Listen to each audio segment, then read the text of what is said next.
Start. And welcome back to another episode of Four Chicks Chatting. The chicks are fired up. We're having a giggle fit We over are here. wound up today. We're recording on Halloween, and you would think the children everywhere are loaded up on sugar. The four chicks are just, I don't know, we're in rare form today. I guess because of all the excitement around the topic today. I can't Our contain very myself. own Mary Fran Bontempo's new book, The 15-Minute Master, debuted, where is the confetti? On Mary Fran, the top Mary 100 Fran. books on Amazon, alongside all the greats that we all read, and we'll dive into that in this as we hear more about the book. But I keep calling it the companion book to Mel Robbins' 5-second rule, because where Mel tells you you've got 5 seconds to blast off and either solve your problem or go achieve your goal, then you're like, okay, I blasted off. What now? I'll tell you the what now. We're going to explore the what now, because the what now is 15 minutes where you can master anything to do the next right thing with Mary Fran Bontempo. So, Mary. Oh, gosh. I just need to hire you as my PR person. Right? Yeah. I was going to say welcome, Mary Fran, but you're here anyway. But welcome again. Thank you, gals. Thank you for your support. So wait, first tell who else was on that list in that top 100 that you broke into. Hoda the Bible, Marie Forleo, Eckhart Tolle. I was Slacker ahead of him. Madness. I was ahead of him. What? But Marie Forleo's new book is on that list. Yes, Everything is Figure Outable, and Mary Fran was on that. I same broke list. into that. That same is so list. cool. It was so exciting, and yeah. And I actually have to thank Kristen, who finds all this stuff, because you know how competent I am with technology and social media and all that stuff. I had no idea. Have we taught you nothing? Oh my God, will you answer your phone? She was texting me, and I was I don't know what I was doing. Pick up your phone.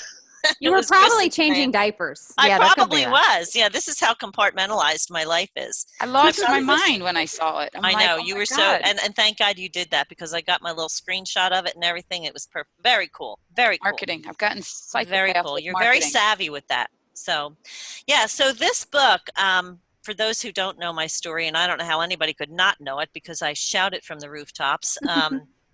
My son, David, who is, preface it by saying he's doing very, very well now. He works in the addiction recovery field. He's married. He has 3 beautiful babies, wonderful wife. But he is a recovering heroin addict and an alcoholic. So back when we were in the midst of his active addiction, people who would be very well-meaning would ask how we were doing, and we would tell them a little bit, and they would say, oh, you just have to take it one day at a time. And Dave and I would be like, one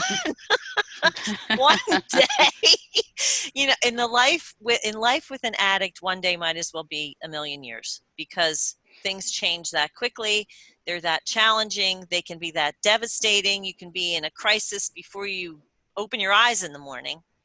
So we quickly realized that not only could we not take it a day, we couldn't take it a half a day, we couldn't take it an hour, we were down to 15 minutes. So that ended up kind of becoming a dual philosophy for us, because we, first of all, learned to stay in a 15-minute segment of time.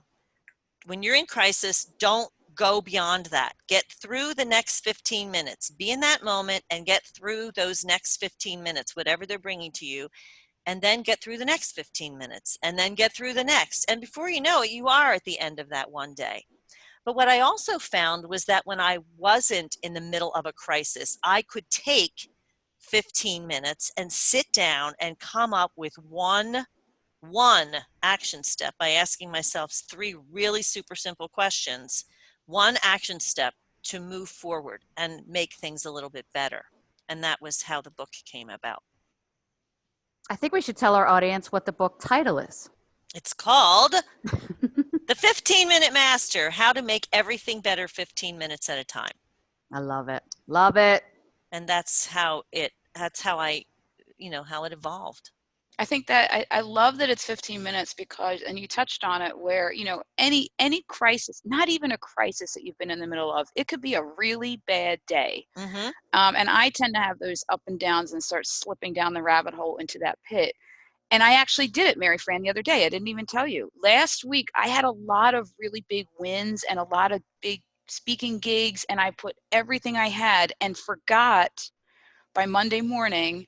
I started slipping down into that pit, and I'm like, what is the matter with me? It's because I put all my energy and love into work, and then when it's over, it's like at that exhaustion. Mm-hmm. And I started slipping down into the worst day ever, and I started doing, okay, let me just, for 15 minutes, what can I do? Like, can you just get the load of laundry in so you're not sitting there beating yourself up that laundry didn't get started?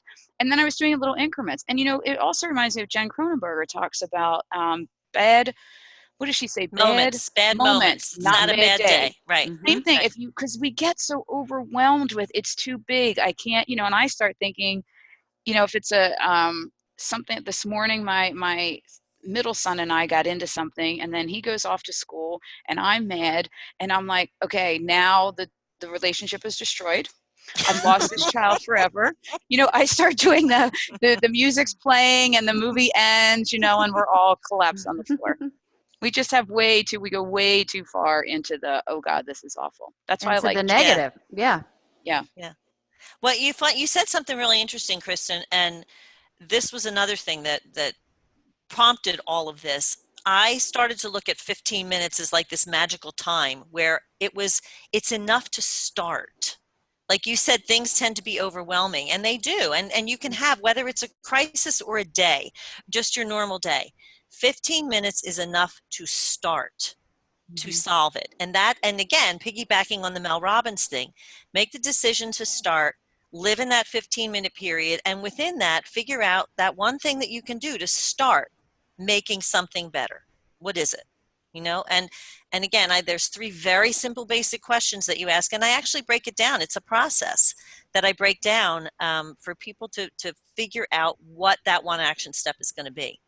What are the questions? The questions are deceptively simple, and they are, what can I do? What should I do? And then finally, what am I going to do? And when you say, what can I do? It's not necessarily what you want to do, although you're going to be guided by that, because we all want to solve the problem. Mm-hmm. But let's look at it realistically and say, within this particular moment and this situation, because it changes per situation, what are my resources? What's my time frame?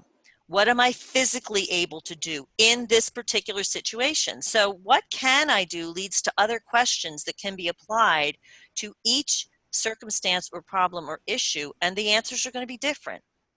And then we talk about, what should I do? Well, we all know what we can do and what we should do are not always the same thing. Oh, no. And the focus of what you should do is going to vary depending on situations. Like if you're dealing with a situation, this is one of the things I talk about in the book, like the situation with like a child, your daughter's dating somebody that you can't stand. Well, what you can do, and even though you could tell her the guy's an idiot and a loser and she can do better, maybe you shouldn't do that. Like maybe there's another more effective course of action in that circumstance. So those 2 questions lead to what you're going to do. And again, that will depend on different things, but it comes down to this: what you're going to do, don't be a jerk. Don't be a jerk, and trust yourself a little bit, because you're not an idiot. All of which I say in the book. I like Well, it. I love the book. I read it. And what I love the most about it is, because I suffer from shiny object syndrome, that I thought I could do anything in 15 minutes. Mm-hmm. You're not saying the 3-month guide to whatever. God, no. Because I tell you right now, I wouldn't pick that up. No, I wouldn't either. Yeah. So the 15-minute master is, okay, if you can't do something in 15 minutes, then there's something wrong with you. So but I just go ahead. Oh, wait. I know I have to give a shout out to my friend from college who is a big listener. Hi, Allison. This is for you. And we always have said baby steps. Mm-hmm. We're going to take this in baby steps. Yep.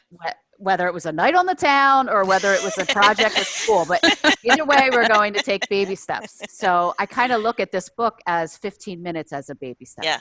It's baby steps for getting into solving, again, either one of your bigger problems or just a crappy day. Mm-hmm. So, Mary Fran, if you want to be a millionaire, you could probably do weight loss in 15 minutes. Oh my I'd buy it. gosh. I would stream it. I would buy it too. Who has 30 or 60 days to lose weight? You need 15 minutes. 15 minutes, baby. Knock off those 20 pounds. Eat a cucumber every 15 minutes. There you go.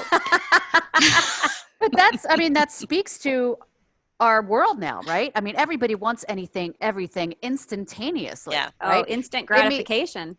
Give me the magic, give me the magic pill, give me the solution. Where do I hit send? Give me the magic button. And it doesn't exist. So even though you're talking about doing something or solving a problem in 15 minutes, that, like you said, that 15 minutes will turn into the next 15 minutes. So you're solving the problem that may take a little longer. You're just doing it in smaller increments. Right. And what you said there is actually something that I want to point out. I specifically didn't use the term solve because we don't solve things in 15 minutes. I mean, unless it's a matter of running into the grocery store and picking up the 5 things you need for dinner, that's a solvable problem in 15 minutes. Mm-hmm. But most of the things we're talking about aren't. So the book talks about making things better, but it also provides a system to focus on solving a problem. And that is a huge problem in our society, is that focus that we need to solve some of these longer term things, because we all want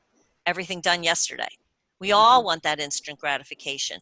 So what I tried to do, and what I had to do when I was dealing with David's addictions, because that's not something you solve overnight by any means, is create some sort of a structure that could give me, all right, I did this step. All right, now I've got what's the next step? Based on what happened once I implemented this step, what's my next step going to be? So it kind of provides a structure for working towards that solution in 15-minute bites.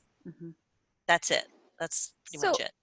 The other place that this 15-minute concept is, I think, really helpful is, even if you don't have a problem or a crisis or something that you're trying to just get through, like for me, when I have big goals, if I can take 15 minutes and just finish one task at a time, then I can see the reality that the goal will eventually get finished or accomplished. But if I've got something big I want to do, and I just feel that sense of overwhelm, like, oh my gosh, how am I ever going to get all this done?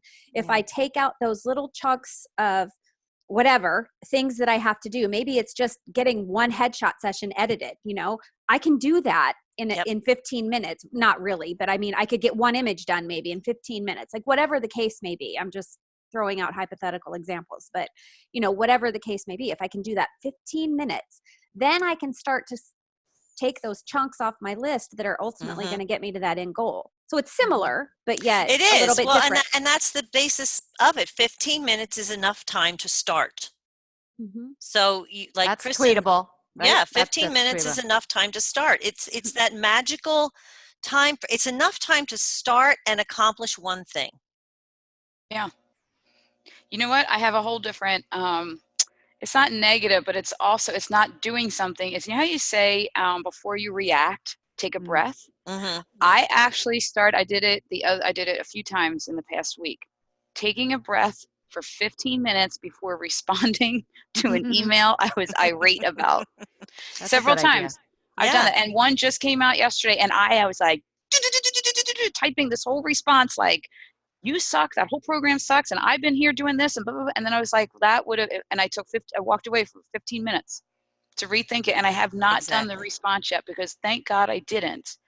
I would have destroyed a huge piece of my network, because they're wrong. I'm going to tell you they're wrong. However, I was not going to be productive at all with with the response I initially was going to give. So taking 15 minutes to not even touch on something you're reacting to take that breath, because everybody says take a breath before you do it. What is that?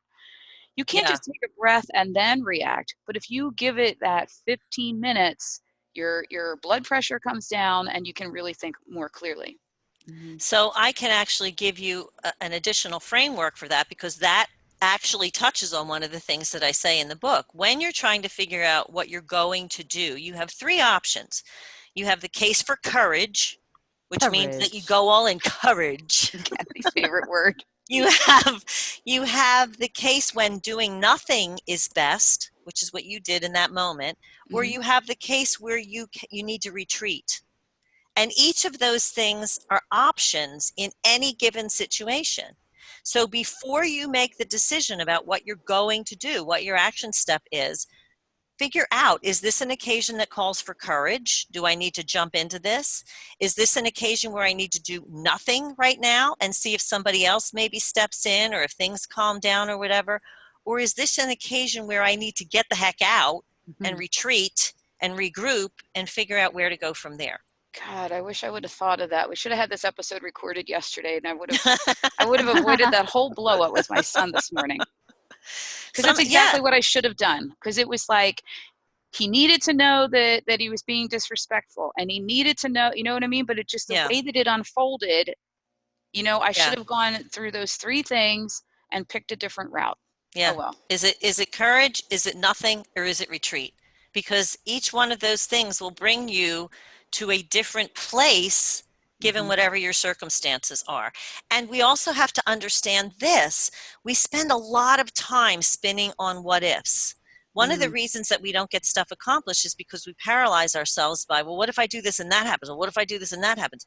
So when you get to the point where you make a decision about what you're going to do and you implement whatever that is, then you stop and you wait to see what happens next, because you can't make any decisions about where you're going down the road until you know what the result is of that one action. And that brings in whatever it's going to be, whether it's other people's reactions to it, whether it's a natural process that you've instituted where the next phase has to play out. But instead of torturing yourself with, well, what if this happens? What if that happens? Just wait and see what happens. And then you make your next decision based on what's happened. We have this tremendous ability to project, but it doesn't always serve us well because we get lost in spinning when it doesn't help us move forward. Oh, I've been Hector the projector many times. Hector many times. Yeah. There's a Halloween costume. Well, Kat, you talk about this. You talk about this a lot with personalities and all that. We all bring something to the table. And there's a section in the book about who this works for. And I talk about, the procrastinator and the worrier and the scaredy cat and the busy bee, like the person who has all these reasons why stuff doesn't get done.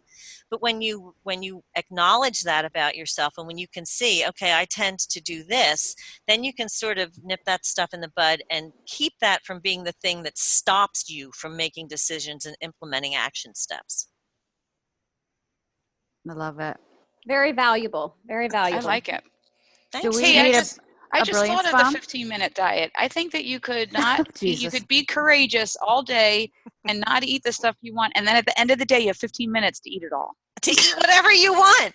Whatever you want. Can you eat a half gallon of ice cream in 15 minutes? That should be our new challenge. Oh, I can eat a whole gallon in 15 I was minutes. going to say, yeah, that's nothing. Let's do the 4 Challenge me. 15-minute diet and see what happens. Look, people that are in the health world, their brains are going. They're exploding right now. Shut these people down. They're calling Apple. Get out of there. Get them out. Make them go away. But if you'd like to sponsor us, we'd be happy to share your message. Maybe Turkey Hill or Briars. Anybody out there? Yes. Yes. That's so funny.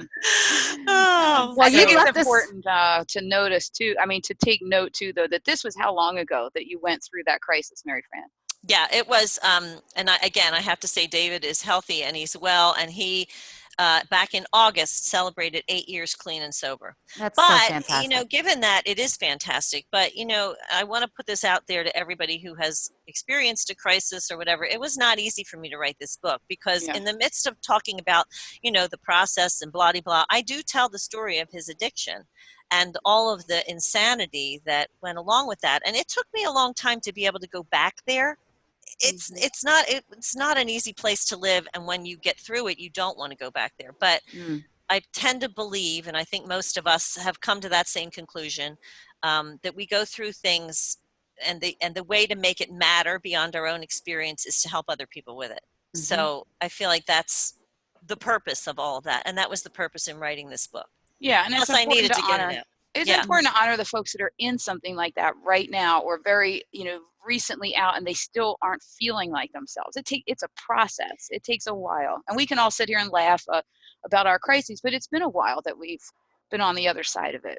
Yeah, and it still takes a while to process. I mean, I've had experiences, because I'm finally ready, I'm working more in that world to try to help families and people who are experiencing that. But I got to tell you, man, I can be back there like that in that Yeah. moment of feeling that crushing, oh my God, because it's like Emotional. cellular Very memory, and it's Mhm. implanted And there's in you. triggers. There's There are triggers out there Absolutely. that Yeah. that hit you, and then you just learn in that 15 minutes at a time to handle the triggers. So it gets Yeah. better. You get through the crisis, and then you learn to handle the triggers. And then, I mean, I just posted the other day about, I had the quote saying, blindness didn't take anything from me. It actually gave my children the freedom to live the life that they dreamt of, not being under the weight of my dreams. Michael's That's going to huge. turn 20 in a couple years. It has taken me 20 years to be able to say that and believe it. I mean, that's a long time. Yeah, it is a long time. Like I said, this whole 15-minute concept, 15 minutes is a start for everything. Mhm. You Mhm. either start action, you start to give yourself a break and rest. You start to remove yourself from a situation that is not serving you anymore.